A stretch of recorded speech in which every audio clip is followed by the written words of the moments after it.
Gee, We got Peated. Going on. Oh, There we go. Hello. there's Christian. there's old Daryl. Daryl. Daryl 12 gauge. Daryl 12 gauge. I like it. Oh my gosh. Christian, man, I'm digging the look. What's going on with you, man? The blonde hair. Yeah, well, yes. I'm gonna change it up. I've been like this for a while, but I'm gonna change it up. I'm gonna go silver. Dude, you want to go purple like me, bro? Silver? I didn't know that. Yeah, I'm going silver next. Okay. I mean, Silver, you could man. just wait and let some time pass. Yeah, and yeah. be like me I and mean, Kevin, you just have to come naturally. naturally. Yes, it'll happen naturally. You know, why do you think Russ is bold? Like he started going grey and just went. He made it up. Oh yeah. I love it.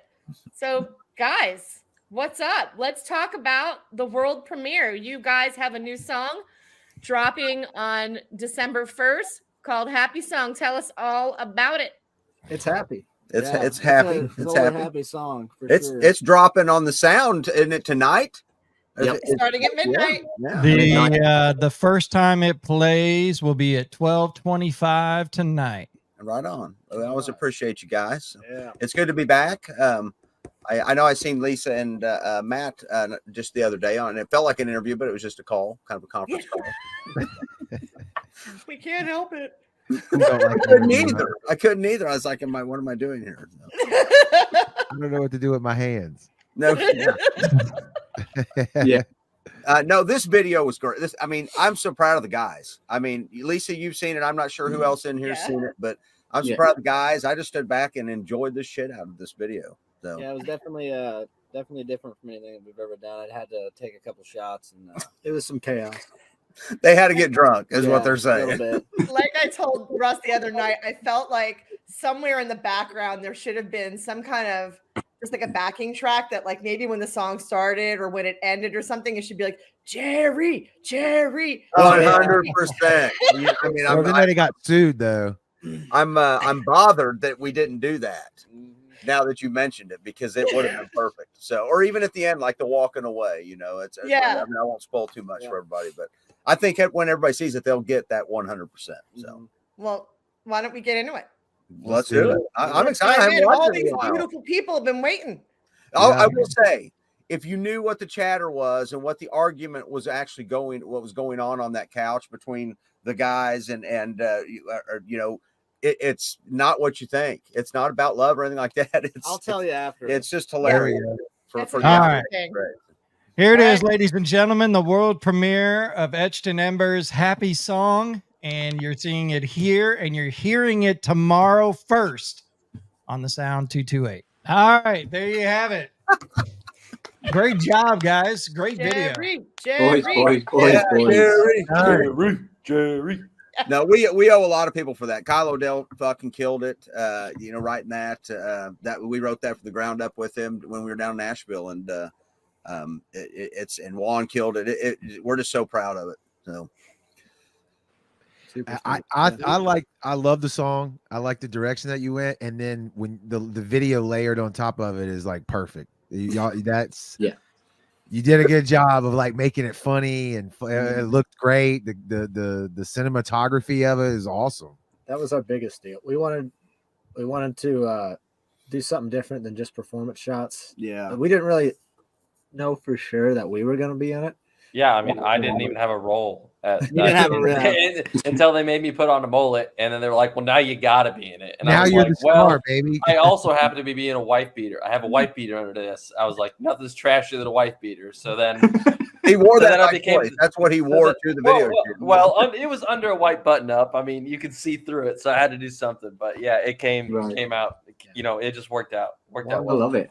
Wanda So- looked around and said, "Who's getting a black eye?" Yeah. Well, this guy right here. Yeah. So how good? Because I know I've spoke to Russ on the side and stuff like that. Me and Lisa spoke to him the other night. How does that feel to get that to public viewing now? You've been sat on it a little while. It must be exciting to actually get it out there. It's awesome. I mean, we're excited for that. I mean, we have the album releasing 15 days after that. I mean, we're just excited about a lot of stuff right now, and that to get that out there, we're just stoked on it all. We feel like we've been told everything package wise, just with the release of this song has been really well, and hoping people feel the same way with the album. And we're stoked. You know? When we were in the studio doing it, me and Chance were like, "This is a good song." Like it's definitely a different direction than what we've done. It's definitely different from what we've done, but we're so happy, excited just to do it. We felt like it would reach a broader audience. Well, and at the end of the session, we were there for 7 or 8 days, something like that, and we did 3 full songs, and we just kind of like, what do we want to do? And really, it was just, I didn't want to stress. I wanted to have fun that last a few days we were there. We were completely pleased with everything else that we put down while we were down there. So it was just almost the perfect song to end that experience. And then especially the drive home from Nashville. I mean, it didn't even settle in until we got out there and really started listening to what we had done as a package. So I'm stoked. I think it's I would be happy if nobody heard this, just because I know how it came about, everybody's role in it. I'd be happy if nobody even heard this song. I'd be proud of what we did. It just, but yeah, to get it out there, we're super stoked. So we just hope people will share it around and take it viral and help us get some of those people on board. Well, let's take a second to talk about this album. This has been a really long time coming. Right? It has. Yeah. I mean, take us through, man. Like, when's it going to come out, and how many tracks have we already heard? It is drops December 15th. Yep. And I think 6 new and 6 old. Yeah. Yep. 6 new and 6 old. Essentially, there's one in there that some people might have heard little clips of. We are playing a couple live, but over the years, but we never dropped it. We actually tracked it back in 2020, I think even. But we really didn't know if a full album was going to happen anytime soon, just because you hear so many varying opinions about the single route, the album route. But at this point, it's for us. It's not really for anybody else out there in the music industry or any type of accolades. Other than the fact we want to get this out there. Because the fans keep asking, they want that physical album to buy, so we had to give it to them. Every show, do you have? Yeah, do you guys got albums? And with that said, we did go ahead and print up for show only sales a 5-song EP of the basically the start of Etched In Embers, and or I guess titled properly because it's called Ignited, and so it starts off with Spoken, the first single we dropped, through the original Sell the Silence version. So you can hear that, the original version, which is a little more of a bluesy build kind of song than what we ended up releasing. So I'm stoked. December 16th, album release party down at Kiss Barn Grill in Springfield. Got the Impulsive out of Omaha, Nebraska coming in as our good buddy Seventh Fall from the area. So we want a lot of people to come out to that. We got some people flying in from Florida, people coming in from Nebraska. So hopefully people come out. It's a tough time of the year. So I get it. It's logo show, $10. Yeah, $10. Nice. $10. So talking of shows, you guys have had some killer slots recently.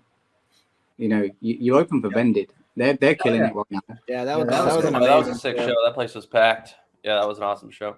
We didn't know. We were kind of hopped on last minute. We inquired about it, but we're trying to not be in Springfield as much, but we wanted to oversaturate a little bit, then pull back. But it's a sad reason why we even hopped on that show, because our good buddies were set to open it, and they had a tragic loss. Their singer was killed in a roadside accident when he was assisting a motorist. And so they had to pull off of it. And we were fortunate to grab that slot. And it was a great show. And Vended was solid as fuck. Yeah. I mean, the drummer's insane. Yeah. Simon. Good stuff. Well, I mean, the bloodlines there between the drummer and the vocalist are pretty serious. Well, yeah. I mean, especially since Slipknot's from Iowa, and so Vended's from Iowa, and I'm from Iowa, so it was really cool. I was like, I got to do it, just represent Iowa. Two bands just trying to make it from Iowa was kind of cool. So how was the crowd reception though? I mean, because Vended is definitely a lot heavier than a little bit crazier than us. Yeah, they seem to dig it. A little bit. We gained a lot of new fans. It seemed like we did a record merch sales for that venue anyway. And it helps when you have a great band, bring people in. Even our good buddies, Interrogation Point, they brought their fan base in. They're local to the Springfield area, and Nate's been in the scene a long time down there. But very well received, I think. And you know, we do have we're a little heavier live than we come across, I think. Oh yeah, we have a song that's actually unreleased that's kind of more like an live exclusive. I hope we keep it that way. It's kind of cool that it gives people more of a reason to come to a show. Is like you get to hear some exclusive tracks that probably won't get like recorded or released. They're sort of just live exclusives, and that's kind of cool. Yep. So we have one of those that's pretty heavy. Talking heavy though, I mean, we'll talk in the next year. I'm hoping that we can put out a 4 to 5 song EP, focusing a little more on some of the heavier side of us mid to late next year. That is the plan. Yeah. That's so quick follow up to Obsolete, and hopefully start, really just kind of keeping the we took 2023 was a kind of a year we were testing out, pulling back a little bit. Wanted to get this album finished up. We stressed a lot through the summer because we didn't know timelining, everything was going to work. And thank God we were fortunate enough to win some money at the Battle of the Bands at the Ozark Amphitheater. That was much needed. $5,000 and we were slot on the stage there, and nice. and they treated us great. We were able to play with the Skillet Theory of a Dead Man and 10 years out there. And I think we've secured our spot on the big stage next year for them. And it's been a fun but very stressful ride to get a full length out. Yeah, but I listened to the whole album. Let's be honest, it's not cheap. No. I'm in the band, and I want to touch on the whole, because we at Sound like to give these up in bands in positions like you are, and that are up and coming in the scene.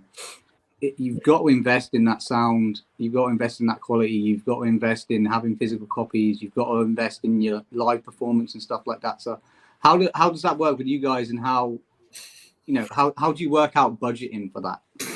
We just fly by the seat of our pants. Yeah. You don't. Good answer. I mean, that's the truth. It's the truth. Work. I'm fortunate to be self-employed. So when I can work extra hard to cover some things. The guys over have kicked in over the years too. It's I think Chance was going to say something, and I'll let him say, I'll say, listening to the full album on the whole, I'd listen to this album if it wasn't ours. Yeah. I mean, it's been worth it. And I don't care how much money it took to get there. I'm glad we stuck to the bar we wanted to be at, and we didn't sell ourselves short. We worked with amazing people. We didn't do this on our own, and we owe a lot of people along the way that have helped us. Amazing songwriters, co-writers. We're proud of what we did on our own, but man, the money side of it can make you just want to quit. It's just, it really is. And it's such a digital world. We don't make anything from the streaming, but that's where everybody's at. And we were stoked to sell through, a chunk of albums in the pre-orders. That's very, very, very, very awesome for us. And that money went right directly into radio ads for our album release show, which is something we've not done before. So it's all just building upon things. The merch pre-sales, all that has helped us a chunk for this last stretch. Because we thought we were there with the 5K. We're like, all right, we're there. But then when we started getting down to brass tacks, it's like, CDs are expensive, vinyl's expensive, merch is expensive. But we avoided GoFundMe. We did. That's what I wanted to hear. You just said the one thing, and I want Jared to clip that. It is worth it. Yeah, I think like what I think is, it's like what you asked them earlier about, like Dead Eyes earlier about did you see you getting to this point? And I think when I joined this band, I knew it was gonna be a great band, but to see where we're at now, it blows my mind. I'm stoked on it. And when it comes to the to like the product or like the stress of it all or the money of it all, my whole point is I'm not going to stress myself out. I'm not going to stress myself out family wise, stretch my time with family, stress myself out, just making work, all that around, unless the product that's taking all that time away, taking all that money away is something that I'm proud and that's worth it to me, So hearing this album from the front to back, I can confidently say that, for all of us, all the struggles up to this point, it's been absolutely worth it. I mean, I love the diversity of the album. I love our older stuff. I love our newer stuff. And I just think I'm happy to be able to say that, it's all been worth it. And it makes the drive even, bigger for the future. Growing is exciting. Yeah. I mean, learning more about yourself and continuing. I mean, at my age, you know, these guys are young compared to me by far, but I'm still learning. I'm still growing as a musician, as an entertainer. And I'm really loving finding where we excel at and where we should head for this group of guys. I never wanted to pigeonhole us into one sound or anything like that. And I think that now we've got some good building blocks to really drive that home in the next album effort. So I'm super, super excited about that. No. And I think there's some definitely like Happy Song's different, but some of these new songs have some of the nastiest, heaviest breakdowns we've done as Etched In Embers. I mean, yeah. I can't wait to play. We have a song called "Someone Else." I can't wait to play that one. It's just the drums on it are it's a fast, like up tempo song. He's gonna have to eat his Wheaties for that one. Yeah. Let me ask you then. So, touring opportunities for 2024. I mean, obviously the year is coming to a close.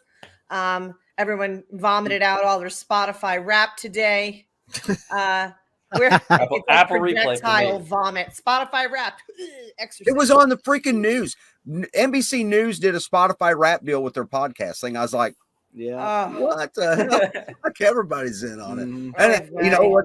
They didn't do as good as some of my friends' bands. So, well, let me ask you this then, since we're going to talk about the Spotify raps. What growth have you seen between last year and this year?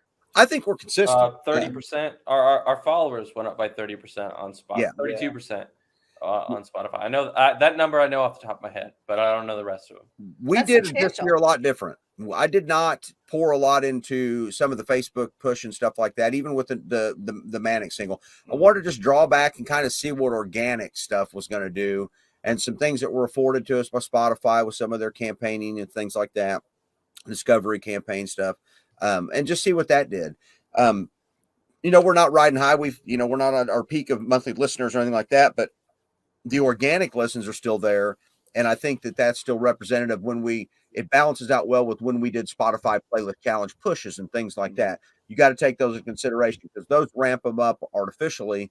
And I want to just get a gauge of it. So, but we do need more people streaming and we obviously need more people listening, but I can remember the days when we had 100 Spotify monthly followers, you know, and we've crossed and we're into the 4 digits now. And we're at that threshold where we can do marquee campaigns and some of the things that would, you know, we might not get, you know, some bands might not get royalties. We're past all that, but we got a long way to go. Mm-hmm. And unfortunately, a lot of it's money that gets you there. And like I said, viral can help. That's why we hope some of these songs that we're getting ready to drop will catch that viral streak. We've talked about, you know, behind the scenes, Lisa and Matt with content creation and things, and hope to tap into that a little bit more and build and get some things that are more consistent. So yeah, I just ordered a bunch of equipment to be able to push out some drum content, and hopefully, I can get some videos out there to push our new stuff and just help the band grow a little bit more. I'm gonna try a little bit more. You know, do a little bit more. You need to do more. You need to do more. Says this guy. What's the plan for next year? Do you guys have any tours lined up, or are you open for booking? Right? Did you sign to a booking agent? We're working. We're not working with them exclusively, but they've come on. They did festival submissions for us, Diamond Noise Agency, and Sam reached out to do festival submissions, and we didn't have anybody strictly for that, so that was something we wanted to ramp up on. When he heard the album, the full length, he was like, "Oh, okay, you guys got some stuff going on." He was excited. We talked with him, you know, booking some full-time stuff. We did have some tour talks with him already about some possibilities. Obviously, I can't mention that. We do have some one-off shows. We play with Raw in February and Flaw in May. Oh yeah, we played with Raw in February and Flaw in May. Too much stuff. Yeah, and then with the Impulsive in early January, up in Omaha. Our first time in Omaha officially, so that'll be good. But we're hoping to pick up another booking agent, maybe along the South area. I don't know. Wink, wink. Right.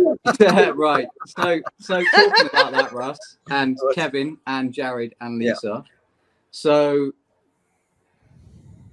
I'm going to say it. We're in talks to do Rocking the Sound 24. All right. Let's get Etched In Embers on the bill. Well, I mean, yes. Yeah. Let's do it. Do we even answer that? Here's my mic. There we go. Boom. Have it. Let's Let's do it. You guys kill it live. I've you know, I've not personally seen you live in person, but like when Lisa's seen you and stuff like that, you know, what was that festival you went down to? Satan's Asshole. River Fest. that one. I was on vid chat for the entire set of EIE. We've come a long way since then. Yeah, we've come a long way. From what I've seen of EIE live, every band that needs to go on after EIE are shitting themselves because they put on such a good performance. Well, that's what we want. I mean, we, you know, not anything against anybody that follows, but I mean, we have to work on ourselves and to be the best we can be. And I think that we've continued doing that. I know we're a far different band than when Lisa's seen us. I can't wait for you guys to see us again. We're back here working on production now. It's what we were doing, and integrating more into the show. But we want to be that high level of experience that you would expect from any big arena band or anything, whether it's a small scale show or not. We can't use everything everywhere we go. We've tried to design it where we can 90% of the time so people get the full Etched In Embers experience. Our friends in Springfield, and if any of them are on there, you know, I appreciate that they recognize it. But in Springfield, where we have some very, very highly esteemed peers in the music business, that we get called the hardest working band out there. And that's because it's starting to show that we are really, really trying to put our best foot forward. So, and I'll agree 100% with that. You know, I've seen you guys the past few years since I became a fan. I've got to know you all personally, and out of all the bands, you know, that I'm friends with and that I work with, you put everything. You know, Russ, you put your heart and soul into this band, and you grind away. You know, we message personally on a daily basis, and you go, bro, I'm busy doing band stuff, busy doing this, busy doing that, and you put in the time and you put in the effort to make this band grow. It's not just me, it's all these guys. The one thing I will say is when I'm speaking about that, I'm referring more to the live show and the production side of things. 100% we could do more in the online space, in just the grind of that, the grind of growing the brand. What I can say is that now I feel 100% about what we're doing and what level we're doing it at, that I believe in us. I mean, I don't ever want to say that I didn't believe in us at a point or anything, but I think that every band reaches that point where they're like, okay, we belong here. I remember Kyle O'Dell said in the studio, you have to think to yourself, and Tyler probably remembers the quote better than me. Do I belong? Do I belong in this room with these people? Yeah. You know, do I belong in this area? You know, it's very, very humbling to think some of the people you cross with. That was hard to swallow when he said that. But it's very true, especially when you play on stages with like big bands. Yeah. It's like, should I be on this stage? We got some good praise from Josie Scott. That was cool. Yeah, Josie was cool. Like you said, Matt. I mean, Josie did when we played with him the last show. We played with him a couple times. I think we've got another show with him coming up this summer too. But he said that he compared us to Seven Dust, or a time when he played with Seven Dust, that they that you know they didn't fuck around. And he said that when we came on that stage and he said they came there, or we trying to steal the show. Yeah, we came there to steal the damn show. He said we came there to we get that a lot. A lot of people are like, you guys are a little too good. You got to be careful. Well, I think it's just the production and all that stuff. You know, it's not just the band. It's what we're trying to do for the fans shows. And I think that's it's the whole package, isn't it? Mm-hmm. I think it is. I mean, I think in that where we're at, you have to be, the music's got to be good. The band members have to be good, but I think the fans want a little more anymore. They're like, we want that. We want everything to be you know, delivered with a fierceness that's that wow factor. Yeah, the wow factor, exactly. Yeah, we all have we got a lot to work on, but we're always just trying to better ourselves, you know, and at the same time staying humble and just trying to work on the live show, work on the internet, all that, you know, the making videos, and that's where, like you said, we're really lacking. But also etiquetted shows. We're just we're this band has grown so fast. I mean, we're only 2 years old, 2.5 years old, and 3 years old. You know, even our merch presentation, we put work into it. Where there's just all the aspects that we want to do, and to cover up that we suck. So everything's on tracks. No, we just decided we're not even going to play live anymore. It's a computer. We're going to be perfect out of the gates. Yeah. But it's. I wish it was just about writing and recording fucking music, because I'd be having a ball. But I don't know. It's you guys get it. You're around it. You know how much work it is. You guys do so much work behind the damn scenes. I don't know how you all do it. I mean, neither do I. But, so talking to social medias before, we just wrap this up here. Where can people find you on the socials? Your website, if they're looking for you. I'm gonna make people mad because everybody's gonna be like, "Why don't you got a fucking link tree?" Well, because our fucking website's our link tree. It's like go to our website. Why haven't you got a link tree? People on our website. Yeah. So, but etchedinembers.net. That's where you find us. You join the mailing list. So, but I'll get a link tree. I'm looking right at you, Lisa. I know that you want. That's not a terrible business. That's not a terrible like reason though, right? Come to the website, but I get Well, it. a lot if you of open up the people go website, to social media first. Yeah. And so the first thing that they want to see is where can I find more about you? Well, all of it's right there. Simple link. Yeah. Facebook's first one, I think. So, no, it's a lot. I mean, all these damn things, and with different the things that pop up, it's like, we don't know what to jump on, like FFM links and Linktree links and different things and hyperfollow and it's like, my gosh, there's so many different avenues we can do different things. But yeah, releases are. We'll discuss. What that we'll discuss. You're in trouble. We will discuss. So, Kevin, we've got the all day play tomorrow, starting at 12:20. Yes, 12:25. 12:25 is the first play.